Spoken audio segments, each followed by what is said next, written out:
이번 주는 고난 주간입니다. 정확히 말하면 부활절 하루 전주일을 종려주일이라고 합니다. 예수님이 나귀 타고 예루살렘으로 올라가실 때 사람들이 종려가지를 흔들며 호산나를 외쳤죠. 그날을 종려주일이라고 하고 그 종려주일이 고난주간의 시작입니다. 종려주일로부터 해서 예수님이 부활하시기 직전까지 그 한 주간을 우린 고난주간이라 합니다.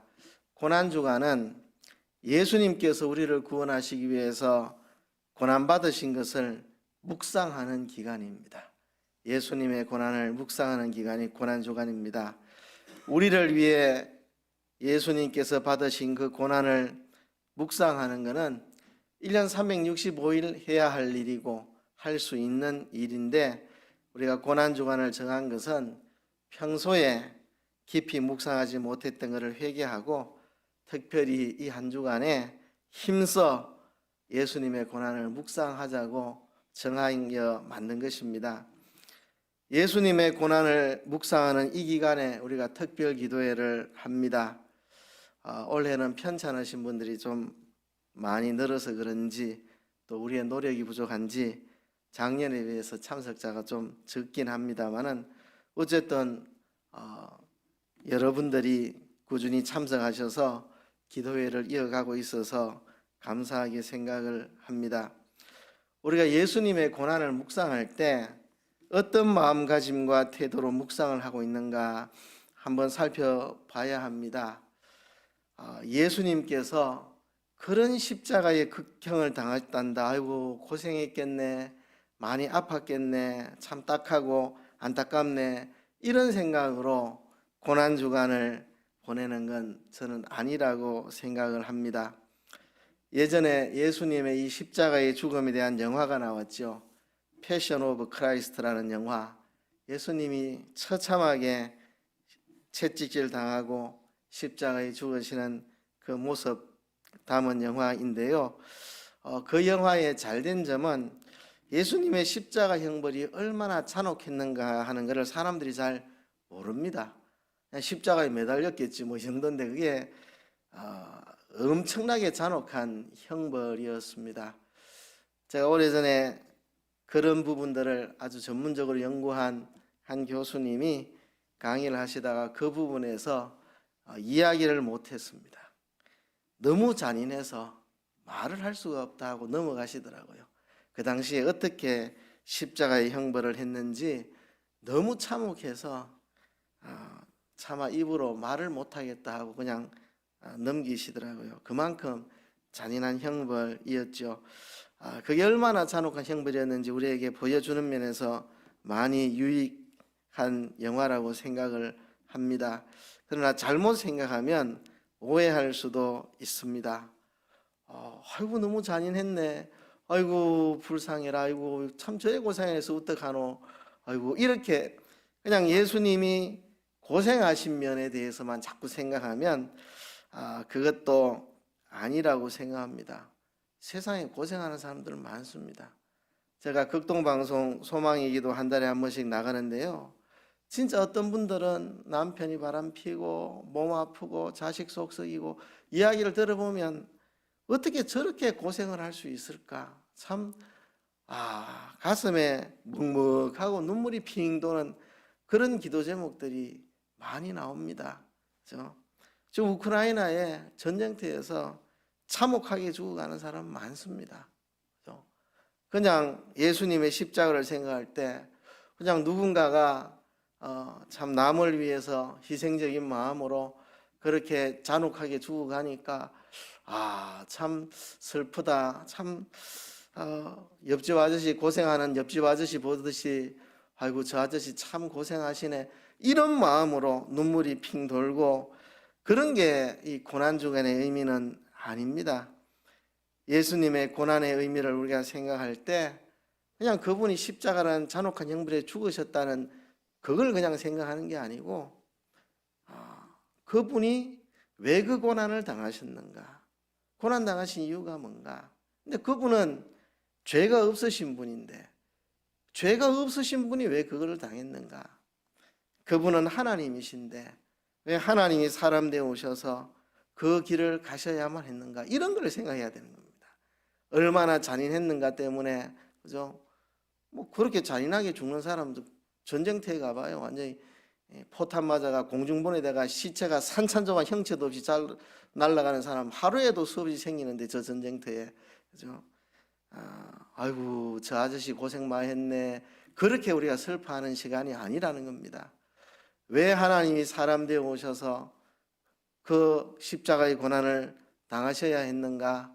왜 죄 없으신 그분이 그 일을 당하셨는가? 이런 것들을 생각해야 됩니다.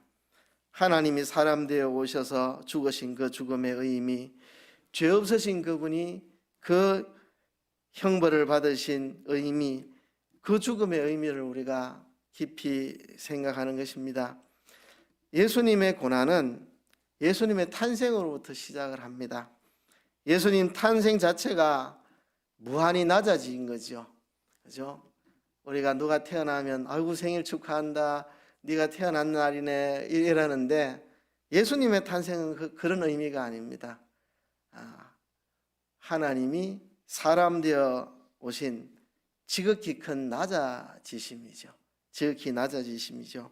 그것부터 고난의 시작입니다. 그리고 예수님의 사생의 30년, 공생의 3년 반, 그 모두가 다 고난의 길이었습니다. 하나님이 사람이 되셔서 사람의 모든 성장 과정을 거치고 율법 아래에서 율법에 복종하고 살아간 그 모든 것들이 다 사실 다 고난입니다. 다 고난. 그리고 그 고난의 절정이 마지막 십자가의 죽으심이죠. 그래서 저는 이번 고난주간에 왜 하나님이 사람 되어 오셔서 그렇게 사생의 30년을 사시고 공생의 3년 반을 사시고 왜 십자가에 죽기까지 왜 그렇게 하셔야 했는가? 왜 하나님이 사람 되어 오시기까지 낮아지셔야 했는가? 그 문제를 여러분들하고 묵상하고 있습니다. 그래서 6가지 이야기를 드렸습니다. 왜 하나님이 사람 되기까지 낮아지셔야 했는가?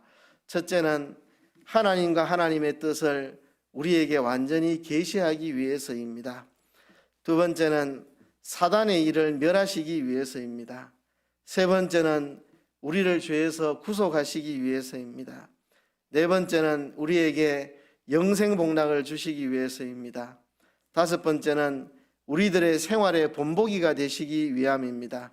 여섯 번째는 시험과 환난 받는 자들을 동정하시기 위해서입니다.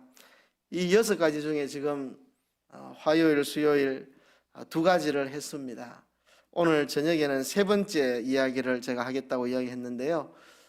새벽에 못 나오신 분들도 계시니까 첫 번째, 두 번째 이야기도 간단하게 말씀을 드리고 세 번째까지 말씀을 드리려고 합니다. 이제 내일부터 네 번째 새벽에 말씀을 드리고 그렇게 하려고 합니다. 첫 번째, 하나님과 하나님의 뜻을 우리에게 완전하게 계시하기 위해서 하나님이 사람 되어 오셨습니다. 계시라는 말은 드러내고 나타내는 것을 말합니다. 하나님도 눈으로 볼 수 없고 하나님의 뜻도 눈으로 볼 수 없습니다. 우리 지혜로 하나님을 알 길이 없고 하나님의 뜻을 알 길이 없습니다. 볼 수도 알 수도 만질 수도 없는 게 하나님과 하나님의 뜻입니다. 그 하나님과 하나님의 뜻을 우리에게 보여주는 게 바로 계시, 하나님을 드러내고 하나님 뜻을 드러내는 겁니다. 그게 바로 계시인데요. 우선 자연 계시가 있습니다. 하나님이 여세 동안 만물을 창조하실 때 창조하신 만물에 하나님의 신성과 능력이 다 나타나 있습니다. 시편에 보면 하늘이 하나님의 영광을 선포하고 궁창이 그 손으로 하신 일을 나타내는 도다. 날은 날에게 말하고 밤은 밤에게 지식을 전하니. 그러니까 만물 가운데 하나님의 신성과 능력이 나타나 있다는 거죠. 그래서 로마서 1장에 보면 하나님을 알만한 것이 저희 속에 보인다. 하나님이 창세로부터 하나님의 보이지 않는 하나님의 영원하신 능력과 신성을 만물에게 보여 알게 하였기 때문에 나는 하나님 몰라서 못 믿었어요라고 핑계할 자가 아무도 없다고 분명히 말하고 있습니다. 그런데 자연 계시는 한계가 있습니다. 한계. 두 가지 면입니다. 첫째는요, 자연 계시가 하나님의 선과 지혜와 능력에 관한 소식을 우리에게 전해주지만 예수 그리스도로 말미암는 구원의 소식을 전하고 있지는 않다는 것입니다. 또 우리가 눈이 어두워졌습니다. 죄 짓기 전에는 영적인 눈이 밝아서 자연 계시를 통해서 그 속에서 하나님의 선과 지혜와 능력을 볼 수 있었지만 인간이 죄를 지어 타락하고부터 영적인 눈이 어두워져서 잘 보지를 못합니다. 그래서 하나님은 특별 계시를 주십니다. 특별 계시. 신구약 성경 66권이 하나님의 특별 계시입니다. 이 신구약 66권은 누구든지 글을 읽을 수 있으면 다 읽을 수 있고 볼 수 있고 알 수 있고 문자로 기록되어 있으니까 이거를 뭐 왜곡할 수도 없고 바꿀 수도 없고 다르게 할 수도 없고 정확하게 하나님과 하나님의 뜻을 정확하게 우리에게 계시해 주시는 게 바로 이 신구약 성경 66권입니다. 모든 성경은 하나님의 감동으로 된 것입니다. 그런데 요한복음 5장에 보면 너희가 성경에서 영생을 얻는 줄 생각하고 성경을 상고하거니와 이 성경이 곧 내게 대하여 증거하는 것이라 그랬습니다. 이 특별 계시인 성경은 예수님을 소개하고 있는 책입니다. 그래서 이 특별 계시의 최고의 절정은 예수님의 탄생입니다. 예수님의 탄생이 특별 계시입니다. 특별 계시. 특별 계시의 최고 절정은 예수님의 탄생입니다. 그렇죠? 히브리서 1장은 이렇게 말씀을 합니다. 옛적의 선지자들로 여러 부분과 여러 모양으로 우리 조상들에게 말씀하신 하나님이 이 모든 날 마지막에 아들로 우리에게 말씀하셨으니 이 아들을 만유의 후사로 세우시고 또 저로 말미암아 모든 세계를 지으셨느니라. 옛적에 선지자를 통해서 여러 부분 여러 모양으로 우리 조상들에게 말씀을 전하고 그것을 기록해가지고 구약 성경을 하나님의 특별 계시로 보내주신 그 하나님이 이 모든 날 마지막에 아들을 보내가지고 우리에게 말씀하셨다. 아들을 이 땅에 사람으로 보내셔서 우리에게 말씀하셨다. 예수님이 하나님의 특별 계시의 절정입니다. 특별 계시인 성경이 예수님을 이야기하고 있고 그 예수님이 오셔서 특별 계시의 절정을 이루고 완성을 하신 거죠.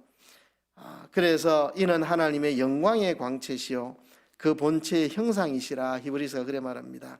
예수님이 탄생하셨는데 탄생하신 예수님은 하나님의 영광의 광채요 그 본체의 형상이시라. 보이지 않는 하나님을 우리에게 보여주시는 분, 보이지 않는 하나님의 뜻을 우리에게 보여주시는 분, 이는 하나님의 영광의 광채시고 그 본체의 형상이시라. 보이지 않는 하나님이 우리 눈에 보이게 이 땅에 오셨습니다. 그래서 하나님을 우리에게 나타내 보여주셨고 하나님의 뜻을 우리에게 드러내셨습니다. 이게 특별 계시의 절정입니다. 요한복음 1장 14절에 보면 말씀이 육신이 되어 우리 가운데 거하심에 우리가 그 영광을 보니 아버지의 독생자의 영광이요 은혜와 진리가 충만하더라. 본래 하나님을 본 사람이 없으되 아버지 품속에 있는 독생하신 하나님이 나타내셨느니라. 본래 아무도 하나님을 볼 수 없었는데 사람 되어오신 하나님, 바로 예수님이 하나님을 우리에게 나타내셨다. 하나님을 아무도 볼 수 없는데 하나님을 볼 수 있도록 예수님이 오셨다 하는 것입니다. 예수님은 나와 아버지는 하나이라 그래 말했습니다. 예수님을 보면 아버지를 본 거죠. 그죠? 예수님을 보면 아버지를 본 겁니다. 예수님께서 십자가에 죽으시기 전날 밤 제자들에게 말씀하셨습니다. 내가 처소를 예비하러 간다 말씀하시면서 내가 곧 길이요 진리요 생명이니 나로 말미암지 않고 아버지께로 올 자가 없느니라. 너희가 나를 알았다면 내 아버지도 알았으리로다. 그렇게 말씀합니다. 그러자 빌립이 아버지를 보여주옵소서 이래 말합니다. 예수님이 빌립아, 내가 이렇게 오래 너희와 함께 있으되 네가 나를 알지 못하느냐? 나를 본 자는 아버지를 이미 보았거늘 어찌하여 아버지를 보여달라 하느냐? 그죠? 예수님께서 나로 말미암지 않고는 아버지께로 올 수가 없다. 나를 알면 아버지도 안 것이다. 그러니까 빌립이 아버지를 좀 보여주세요. 나를 봤으면 아버지를 본 건데 뭘 아버지를 보여달라고 그래? 나를 봤으면 아버지를 본 거지. 예수님은 하나님 아버지를 우리에게 나타내 보여주시는 분입니다. 예수님을 봤으면 하나님 아버지를 본 것입니다. 그렇죠? 나는 아버지 안에 있고 아버지는 내 안에 계신 것을 네가 믿지 아니하느냐, 그렇게 예수님이 말씀을 하셨습니다. 그렇습니다. 예수님은 하나님과 하나님의 뜻을 우리에게 보여주시기 위해서 이 땅에 오셨습니다. 로마서 5장 8절에 보면 우리가 아직 죄인 되었을 때에 그리스도께서 우리를 위하여 죽으심으로 하나님께서 우리에게 대한 자기의 사랑을 확증하셨느니라. 죄인된 우리를 위해 그리스도께서 죽으심으로 하나님께서 우리에게 대한 자기의 사랑을 확증하셨습니다. 하나님의 사랑을 어떻게 만질 수도 없고 볼 수도 없고, 그러나 예수님이 십자가에서 우리 대신 죽으심으로 이것이 우리를 향한 하나님의 사랑이구나, 우리가 하나님의 그 사랑을 다 본 것이죠. 그죠? 우리가 하나님의 사랑을, 눈으로 볼 수 없는 하나님의 사랑을 눈으로 보게 된 거죠. 예수님이 우리의 십자가에 죽으심으로. 그렇습니다. 자, 이렇게 예수님은 왜 사람 되어 오셨나? 하나님과 하나님의 뜻을 우리에게 나타내 보여주기 위해서 오셨다. 자, 이 사실을 우리 삶에 적용을 하자면 어떻게 적용을 할까요? 여기서 끝나면 안 됩니다. 그러셨구나. 예수님은 하나님과 하나님의 뜻을 우리에게 드러내 보여주기 위해 오셨구나. 하모 옳지. 여기서 끝나면 안 됩니다. 그러면 그 사실을 아는 우리가 어떻게 살아야 되느냐, 여기까지 나가야 되죠. 항상 예수님을 묵상할 때는 두 가지 면으로 생각해야 됩니다. 하나는 감사, 예수님이 우리에게 해주신 것에 대해서 감사하고, 또 하나는 본받음, 우리도 예수님 제자니까 예수님이 하셨던 것을 우리도 본받아야 되겠죠.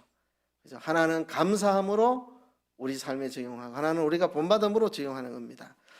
자, 이 사실, 하나님과 하나님의 뜻을 우리에게 계시하기 위해 하나님이 사람 되어 오셨다. 이 사실이 우리에게 어떻게 적용이 되겠습니까?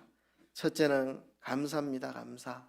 하나님을 볼 수 없는데 하나님을 볼 수 있도록, 하나님을 만질 수 없는데 하나님을 만질 수 있도록, 하나님을 느낄 수 없는데 하나님을 느낄 수 있도록, 그죠? 그렇게 예수님이 와주셨다는 게 얼마나 감사한지 모릅니다. 요한일서 1장 1절이 이렇게 시작합니다. 태초부터 있는 생명의 말씀에 관하여는 우리가 들은 바요, 눈으로 본 바요, 주목하고 우리 손으로 만진 바라. 저는 이 요한일서의 이 고백이 참 가슴을 흔들어 놓습니다. 태초부터 있는 생명의 말씀은 성경책을 말하는 게 아닙니다. 태초부터 성경책 기록되지도 않았습니다. 성경책은 모세 때부터 기록하기 시작했습니다. 모세 때부터. 태초부터 있는 생명의 말씀은 하나님 자신을 말합니다. 예수님을 말합니다. 요한복음 1장에 태초에 말씀이 계시니라 했고, 이 말씀이 육신이 되어 오셨다 했잖아요. 그러니까 이 태초부터 있는 생명의 말씀은 영원전에 계신 그 예수님, 그죠? 그 하나님을 말합니다. 사람 되어 오시기 전에 예수님, 그 그리스도를 말합니다. 태초부터 있는 생명의 말씀에 관하여는 우리가 들은 바요, 눈으로 본 바요, 주목하고 우리 손으로 만진 바라. 그 태초부터 계신 생명의 말씀이 육신이 되어 이 땅에 오셨기 때문에 우리가 그분에게 들었고, 우리 눈으로 그분을 보았고, 우리가 그분을 주목하였고, 우리 손으로 그분을 만져보았다. 그렇게 고백을 하죠. 이 생명이 나타내신 바 된지라. 이 영원한 생명을 우리가 보았고 증거하여 너희에게 전하노니 이는 아버지와 함께 계시다가 우리에게 나타내신 바 된 자니라. 아버지와 함께 계시다가 우리에게 나타낸 바 되신 분, 사람 되어 오셔서 우리에게 나타내신 바 되신 분, 그죠? 얼마나 감사합니까? 태초부터 있는 생명의 말씀이신 그 하나님이 육신이 되어 이 땅에 오셔서 우리가 만질 수 있고 들을 수 있고 볼 수 있는 분으로 오셔서 얼마나 이게 감사한지. 저는 예수님을 처음 믿었을 때 고민이 있었습니다. 이제 하나님이 살아계신 것을 내가 믿게 되었고, 이제 예수님이 내 구주라는 걸 믿게 됐고, 이제 내 삶을 다 하나님께 드려서 이제 주를 위해 살아야 되겠고, 이제 뭐든지 하나님의 뜻대로 살아야 되겠는데, 내 삶의 전부를 다 하나님 뜻대로 살아야 되겠는데, 하나님의 뜻이 뭔지 잘 모르는 거, 이게 제 답답함이었습니다. 하나님의 뜻이 뭔지 모르겠다. 이런 상황에서는 이래 하는 게 하나님 뜻일지 저래 하는 게 하나님 뜻인지 도무지 모르겠다. 좀 하나님 뜻을 알면 내가 순종할 마음은 갖고 있는데, 이제 하나님이 살아계신 걸 알고 예수님 십자가를 믿게 되었으니까 이제 내 전부를 드려 하나님께 순종할 마음은 됐는데 뭐가 하나님 뜻인지를 모르겠는 거예요. 너무너무 답답했습니다. 답답했어요. 그런데 제가 소설책 하나를 읽었습니다. 예수님이라면 어떻게 하실까? 영어로 What would Jesus do? 예수님이라면 어떻게 하실까? 아주 기독교 고전입니다. 기독교 고전, 정말 누구나 한번 읽어봐야 할 만큼 기독교 고전인데요, 그 소설책을 읽고 답을 얻었습니다. 아, 이거구나. 예수님이라면 어떻게 하셨을까? 그러니까 쉽더라고요. 예수님이라면 이 상황이 어떻게 하실까? 예수님은 하나님을 보여주시는 분이잖아요. 그죠? 그러니까 우리가 하나님의 뜻이 뭔지, 하나님 어떤 분인지 막연해요. 근데 하나님이 사람 되어 오셨기 때문에 예수님이라면 어떻게 하실까? 예수님은 이와 같은 상황이 어떻게 하셨지? 예수님 이 상황 된다면 어떻게 하실까? 생각하니까 이제 쉬워져요. 아, 이게 하나님의 뜻이구나. 하나님 이걸 원하시는구나. 우리 눈으로 볼 수 있는 분으로 오셔서 우리가 똑같이 출생 과정을 거치시고 우리가 똑같이 길을 걸으시고 배도를 걸으시고 피곤하시고 똑같이 걸으신 분으로 나타나셔서 우리가 예수님이라면 어떻게 하셨을까 생각하면 답이 옵니다. 이게 얼마나 큰 은혜인지, 그죠? 우리가 그 은혜에 감사하고, 두 번째는 우리가 그것을 본받아야 합니다. 본받아야 합니다. 여러분, 우리가 전도한다고 하지만 우리가 하나님의 사랑을 전하기 위해, 예수님의 십자가의 복음을 전하기 위해서 얼마나 낮아지고 얼마나 희생했습니까? 우리 그냥 말 한마디 하고 끝내잖아요. 예수님 믿으세요. 안 믿으면 그만이고. 하나님은 그렇게 하셨나요? 얘들아, 내가 너희를 사랑한다 하늘에서 한마디 하고 끝나셨나요? 하나님과 하나님의 뜻, 하나님의 사랑을 보여주기 위해서 사람 되기까지 낮아지셨습니다. 십자가에 죽기까지 그걸 보여주셨습니다. 우리도 세상을 향해서 하나님의 사랑과 예수님의 복음을 그렇게 보여주어야 하지 않겠습니까? 제가 그런 말을 했는데, 가르치는 사람은 배우는 사람이 못 알아들으면 가르친 게 아닙니다. 배운 사람이 전혀 못 알아들으면 가르친 게 아닙니다. 배우는 사람이 알아듣도록 가르쳐야 그게 가르친 거죠. 그죠? 상대방이 나를 보고 하나님의 사랑을 못 느꼈으면 내가 하나님의 사랑을 전한 게 아닙니다. 상대방이 나를 보고 예수님의 복음을 느끼지 못했으면 내가 예수님 복음을 전한 게 아닙니다. 그가 느끼도록 만들어주고 알아듣도록 보여줘야지. 하나님은 그거를 알아듣도록 하시기 위해서, 알아보도록 하기 위해서 친히 하나님이 사람 되어 오셔서 십자가에 죽기까지 하셨는데, 우리와 똑같이 30년 출생부터 청소년 시절 우리 예언이처럼 배밀이 그런마 다 예수님도 그 과정 다 거치고 다 그렇게 하셔가지고 하나님이 어떤 분인지 우리에게 보여주시고 십자가에 죽기까지 하셔서 그 사랑을 우리에게 보여주셨는데, 우리도 하나님의 사랑을 누구에게 나타내고 누구에게 예수님의 복음을 나타낸다는 것은 우리도 그렇게 해야지 그게 복음을 나타내는 게 아닙니까? 상대방이 알아듣도록 그렇죠? 그렇게 우리가 희생하고 낮아지고 상대방이 알아듣기까지 하는, 그게 우리가 하나님의 뜻을 전하고 하나님을 소개하고 예수님의 복음을 소개하는 게 아니겠습니까? 여러분 이 부분을 한번 깊이 한번 묵상해 보세요. 왜 하나님이 사람 되셨나? 하나님과 하나님의 뜻을 우리에게 보여주기 위해서. 그래서 요한은 감격해서 우리는 태초부터 있는 생명의 말씀에 관하여 들은 바요, 눈으로 본 바요, 주목하고 우리 손으로 만졌다. 그분을. 하나님은 그렇게 우리에게 희생하여서 하나님을 보여주셨다. 그럼 우리도 그 하나님을 보여주기 위해서, 그 예수님의 사랑을 보여주기 위해서, 그 복음을 보여주기 위해서 우리도 그런 희생과 낮아짐이 있어야 하는 게 아니냐. 우리가 이렇게 한번 깊이 묵상을 해보자는 겁니다. 두 번째는요, 사단의 일을 멸하기 위해 오셨습니다. 요한일서 3장 8절에 보면 죄를 짓는 자는 마귀에게 속하나니 마귀는 처음부터 범죄함이니라. 하나님의 아들이 나타나신 것은 마귀의 일을 멸하려 하심이니라 그랬습니다. 마귀의 일을 멸하기 위해서 예수님 오셨습니다. 자, 마귀의 일이 뭔데요? 마귀는 처음부터 범죄한 자입니다. 영계에서 하나님을 반역하고 쫓겨나서 이 땅에 내려와서 아담과 하와를 유혹해서 죄짓게 만들어서 타락하게 해서 아담 하와의 후손으로 태어나는 모든 자가 죄의 본성인 원죄를 가지고 태어나도록, 그래서 인류를 죄로 인해서 사망에 빠지게 만드는, 이게 마귀의 일입니다. 마귀의 일. 이거를 멸하기 위해 예수님 오셨습니다. 멸하면 그냥 하늘에서 멸하면 되지 왜 사람 되어 오셨습니까? 사람 되어 오셔야만 마귀의 일을 멸할 수가 있습니다. 인류 시조 아담 하와가 에덴 동산에서 실패했는 그것을 예수님이 두 번째 아담, 마지막 아담이 되어서 오셔서 마귀의 유혹과 시험과 핍박을 다 받으면서 죄에 굴하지 않고 승리하시고 그렇게 죄에 굴하지 않고 승리하신 예수님이 우리가 지은 죄를 다 짊어지고 십자가에 죽기까지 마귀의 일을 다 박살내고 깨뜨리기 위해서, 마귀의 일을 멸하기 위해서 예수님이 오셨습니다.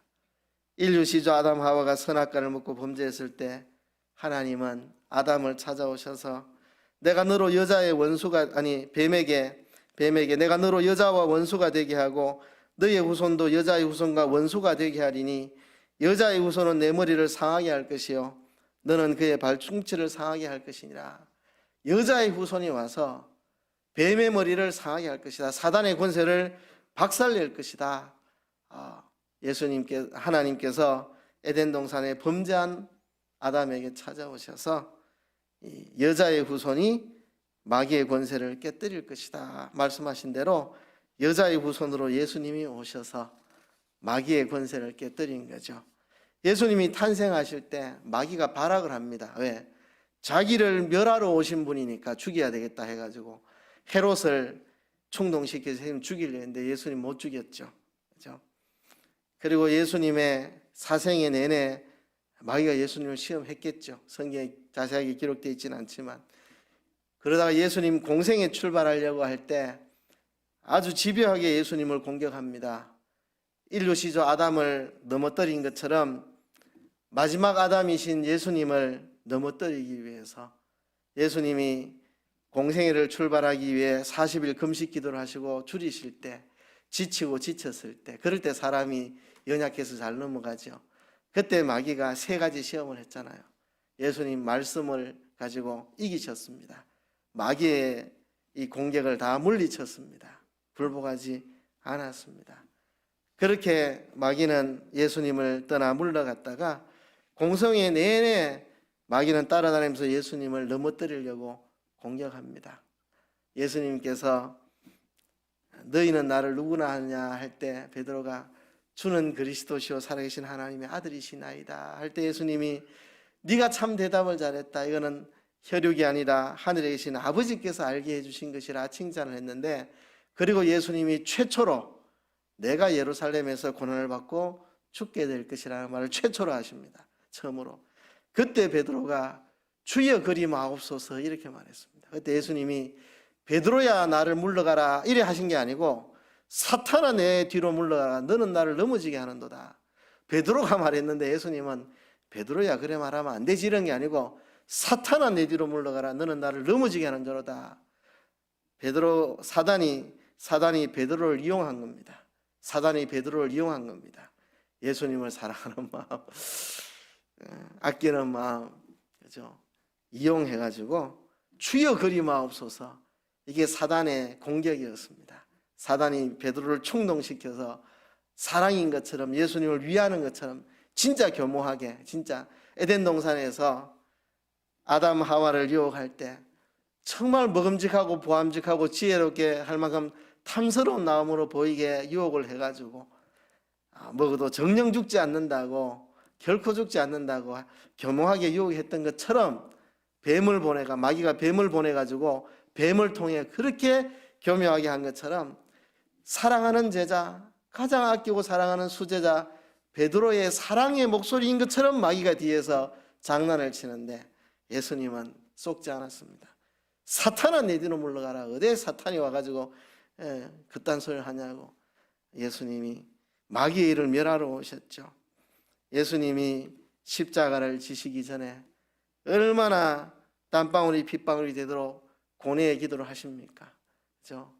마지막 십자가에서 마귀가 극도로 발악을 합니다. 이제 해도 안 되니까 사람들을 충동해가지고 예수님을 고발하고 잡아 채찍질하고 희롱하고 그런 극단적인 상황 속에서도 예수님이 마귀에게 지지 않고 이기기 위해서 땀방울이 핏방울이 되기까지 간절히 기도하시고 예수님 승리하셨죠. 마귀가 얼마나 장난을 치고 사람을 충동해가지고 모질게 그렇게 해도 예수님 끄떡도 안 했습니다. 그래서 십자가에서 예수님 죽으실 때 마귀의 권세는 박살이 나버렸습니다. 박살이 났습니다. 이것을 하기 위해서 예수님 이 땅에 오셨다는 것입니다. 이것을 우리 삶에 어떻게 적용할까요? 첫째는 감사해야 되겠죠. 이긴 자에게 진잔을 이긴 자의 종이라고 성경은 말합니다. 마귀에게 패전해가지고 인류가 다 마귀의 종이 돼서 마귀에 다 수하에 떨어졌고 마귀를 세상 임금이라 예수님 이 세상 임금이라 그렇게 표현했습니다. 마귀는 세상 임금이라 다 마귀의 권세 아래서 다 헤매고 있는 인생들 예수님 오셔서 마귀의 일을 멸하시고 우리를 해방시켜 주셨으니 얼마나 감사합니까? 그것을 감사하고 우리도 예수님을 본받아야 됩니다. 우리도 마귀와 싸우는 싸움을 해야 됩니다. 우리는 잔당소탕입니다. 잔당소탕. 예수님이 이미 마귀와 싸워 승리하셨고 마귀는 이미 패전했고 패장병을 우리 이제 정리하는 겁니다. 정리하는 거. 우리 마귀를 무서워할 필요가 없습니다. 패장병을 뭐 무서워합니까? 소탕 작전하면 끝나는 거죠. 그죠? 그래서 우리는 이미 이긴 싸움을 싸웁니다. 예수님이 십자가의 승리로 완성해 놓으셨는데 이제 그것을 힘입어서 우리 마귀와의 싸움을 합니다. 패장병인 마귀와 우리 안에서의 싸움이 있습니다. 항상 우리 안에 마귀의 유혹이 있죠. 우리 안에서의 싸움 또 우리 밖에서의 싸움이 있습니다. 우리를 유혹하고 공격하는 마귀의 이 유혹과 공격 그리고 세상과의 싸움이 있습니다. 세상에 마귀가 만들어 놓은 타락한 문화들 이런 것과 우리는 싸워야 되죠. 그죠? 우리 안에서의 싸움, 우리 밖에서의 싸움, 세상과의 싸움 이 다 마귀와의 싸움입니다. 에베소 6장에 보면 6장 12절에 우리의 씨름은 혈과 육에 대한 것이 아니요 정사와 권세와 이 어두움의 세상의 주관자들과 하늘에 있는 악의 영들에 대함이라. 우리 혈과 육의 싸움을 하면 안 됩니다. 부부끼리 싸우지 마시고 형제끼리 싸우지 마시고 교인들끼리 싸우지 마세요. 혈과 육의 싸움을 하는 게 아닙니다. 우리가 싸워야 될 것은 정사와 권세와 이 어두움의 세상 주관자들과 하늘에 있는 악한 영들과 마귀와 싸우는 게 우리 싸움입니다. 맨날 우리 마귀와 싸워야 되지 혈과 육으로 육박전하는 건 우리 싸움이 아닙니다. 그렇죠? 그래서 우리 이 마귀와의 싸움을 승리로 나가야 합니다. 세 번째는 우리의 죄를 구속하시기 위해 예수님 이 땅에 오셨습니다. 우리의 죄를 구속하시기 위해 오셨습니다. 하나님이 사람 되어 이 땅에 오신 목적은 택한 백성들을 죄와 사망에서 구속하기 위한 겁니다. 구속이라는 것은 값을 지불하고 구출하여 해방시키는 것을 구속이라고 합니다. 노예를 해방시킬 때 노예의 값을 지불하고 해방시킬 수 있습니다. 그걸 속전이라 속전을 지불하고 노예를 해방하듯 예수님이 십자가의 피로 우리의 죄값을 지불하시고 속전으로 예수님이 십자가의 피로 속전을 바치고 우리를 죄와 사망에서 해방시키기 위해서 예수님이 이 땅에 사람 되어 오셨습니다. 이미 창세기에서 범죄한 아담에게 가죽옷을 입혔습니다. 그것은 그의 벌거벗은 나체를 가리워서 부끄러움을 피하기 위함인데요. 그 동물의 가죽으로 만든 가죽옷은 먼 훗날 어린 양 되시는 예수 그리스도께서 오셔서 십자가의 피로 우리의 죄를 가려주실 것을 보여주는 겁니다. 우리의 죄와 수치를 예수님이 십자가에 피 흘려 다 가려주시기 위해서 오실 것을 예표해서 가죽옷으로, 짐승의 가죽옷으로 아담을 입힌 것입니다. 그래서 그 수치를 가리게 한 겁니다. 그대로 예수님은 이 땅에 오셨죠. 구약에서부터 희생제물들, 구약의 그 수많은 희생제물들, 오실 예수님을 예표한 겁니다. 언젠가 예수님 오셔서 우리 죄를 위해 죽어주실 것을 고대하며 기다리며 짐승을 잡아 예표로 제물을 드렸죠. 그러나 그것은 반복되어야 했습니다. 반복되어야 했습니다.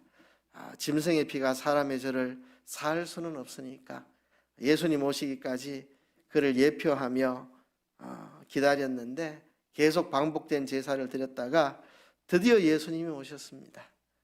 세례 요한은 예수님이 등장하실 때 이렇게 외쳤습니다. 보라, 세상 죄를 지고 가는 하나님의 어린 양이로다. 보라, 세상 죄를 지고 가는 하나님의 어린 양이로다. 세례 요한이 예수님을 보고 외쳤습니다. 예수님은 친히 나무에 달려 그 몸으로 우리 죄를 담당하셨다고 베드로전서 2장 24절에 말씀을 합니다. 오늘 성시 낭독한 이사야 53장 4절은 그는 실로 우리의 질고를 지고 우리의 슬픔을 당하였거늘 우리는 생각하기를 그는 징벌을 받아서 하나님에게 맞으며 고난을 당한다 하였노라. 그가 찔림은 우리의 허물을 인함이요 그가 상함은 우리의 죄악을 인함이라. 그가 징계를 받음으로 우리가 평화를 누리고 우리가 채찍에 맞음으로 우리가 나음을 입었도다. 우리는 다 양 같아서 그릇 행하여 각기 제 길로 갔거늘 여호와께서는 우리 무리의 죄악을 그에게 담당시키셨도다 말씀했습니다. 십자가, 그 십자가는 저주의 형벌입니다. 예수님이 거기에 자신의 몸을 내어주시고 우리가 죄지어서 당할 저주와 형벌을 예수님이 대신 다 당하심으로 우리의 죄를 다 씻어주셨습니다.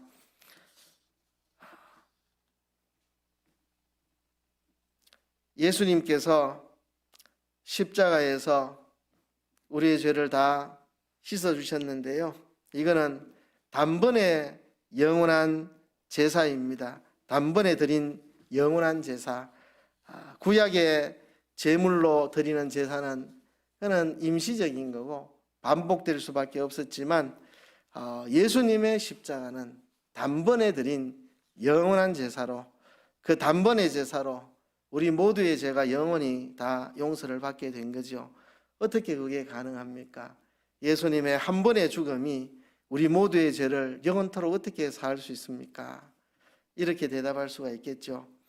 왜 하나님이 사람 되어야 하셨는가? 사람이라야 사람의 죄를 대신 담당할 수 있으니까. 구약의 짐승의 제사로는 사람의 죄를 대신 담당할 수 없고, 사람이라야 사람의 죄를 담당할 수 있으니까 하나님이 사람 되어 오신 거고, 죄 없는 사람이라야 남의 죄를 담당할 수 있으니까. 우리 모두는 죽으면 내 죄 때문에 죽는 거지 남의 죄를 대신해서 죽을 수가 없습니다. 내가 죄인인데 뭐 남의 죄를 대신해서 죽습니까? 그렇죠? 남의 죄를 대신해서 죽으려면 자신이 죄가 없는 자라야 합니다. 예수님이 이 땅에 오셔서 사생애 30년, 곰생애 3년 반 죄를 짓지 아니하시고 온전한 제물이 되셔서 죄 없는 자로 죽으심으로 우리의 죄를 씻어주셨죠. 죄 없는 자로 탄생하기 위해서 처녀의 몸, 동정녀의 몸에 성령으로 잉태해서 죄 없는 자로 태어나셨죠. 하나님은 무한히 크신 분입니다. 무한히 크신 분이기 때문에 한 분의 죽음으로 우리 모두의 죄값을 다 치를 수 있습니다. 한 사람이 죽으면 한 사람의 죄를 대속하겠죠. 그런데 예수님은 참 하나님이고 참 사람이라 인성으로는 사람이지만 신성으로는 무한히 크신 하나님이기 때문에 예수님 한 분의 죽음은 우리 모두의 죄를 다 담당하고도 남음이 있습니다. 그래서 하나님이 사람 되어 오셔야 했다는 것입니다. 이것을 우리 삶에 어떻게 적용할까요? 첫째는 감사입니다. 감사. 우리 찬송가 405장에 보면 나 같은 죄인 살리신 주원의 놀라와 잃었던 생명 찾았고 광명을 얻었네. 큰 죄악에서 건지신 주원의 고마와 나 처음 믿은 그 시간 귀하고 귀하다. 이제껏 내가 산 것도 주님의 은혜라. 또 나를 장차 본향에 인도해 주시리. 나 같은 죄인 살리신 그 은혜,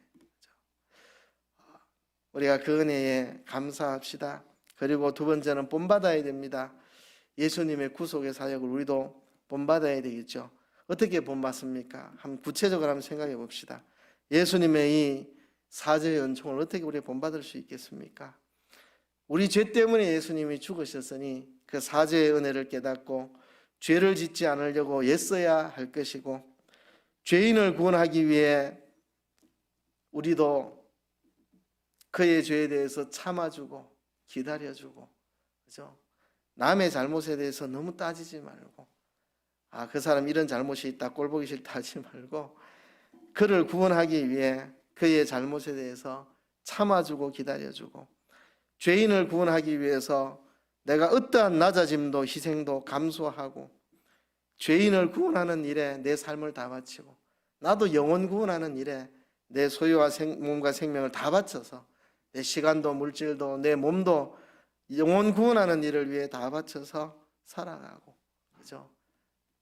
그렇게 하는 것이 예수님이 나를 대속해 주신 그것을 본받는 것이 아닐까. 죄를 짓지 않으려고 애쓰고, 또 죄인에 대해서 좀 참아주고, 하나님이 우리의 죄에 대해 참아주시고, 결국은 십자가의 피로 구속하셨잖아요. 우리도 상대방을 구원하기 위해 그 죄에 대해서 참아주고 기다려주고, 그를 구원하기 위해 우리가 어떠한 낮아짐과 희생도 감수할 수 있고, 나아가서 우리 삶 전부를 죄인을 구원하는 일에 쓰여지는 그런 게 본받는 일이 아니겠습니까? 한 가지 이야기만 하고 말씀을 끝내겠습니다. 지금 우리가 왜 하나님이 사람 되어 오셨는가를 이야기했습니다. 하나님과 하나님의 뜻을 우리에게 완전히 계시하기 위해서, 마귀의 일을 멸하기 위해서, 아담이 에덴에서 실패한 것을 이제 예수님이 승리하시기 위해 사람 되어 오셨죠. 그리고 우리 죄를 씻기 위해서 그가 사람 되어 오셨는데, 이 예수님의 낮아지심을 통해서 우리가 생각해 봐야 될 게 있습니다. 최근의 일입니다. 아내와 제가 뭔가 누군가를 섬기기 위해서 뭔가를 하고 있었습니다. 그렇게 하다가 이거 이래 하니까 고단하다, 이런 종류의 말이 잠깐 오고 갔는데, 그때 문득 아내가 갑자기 잊었던 노래 하나를 불렀습니다. 옛날에 우리가 젊었을 때 부르던 노래, 수고하지 않으면 어떻게 형제를 사랑하나, 그 노래를 불렀습니다. 참 그 노래가 가슴이 뭉클했습니다. 우리 같이 그 노래를 불러보고, 그렇다, 수고하지 않으면 어떻게 형제를 사랑하나, 내 마음에 아픔이 없이도 어떻게 자매를 사랑하나, 우리의 사랑은 따지는 게 없어요. 아까운 게 있다면 사랑 않는 거야. 손해보지 않으면 어떻게 이웃을 사랑하나, 나의 이익을 따로 남기며 어떻게 이웃을 사랑하나, 우리의 사랑은 따지는 게 없어요. 아까운 게 있다면 사랑 않는 거야. 옛날에 많이 불렀던 노래입니다. 그렇습니다.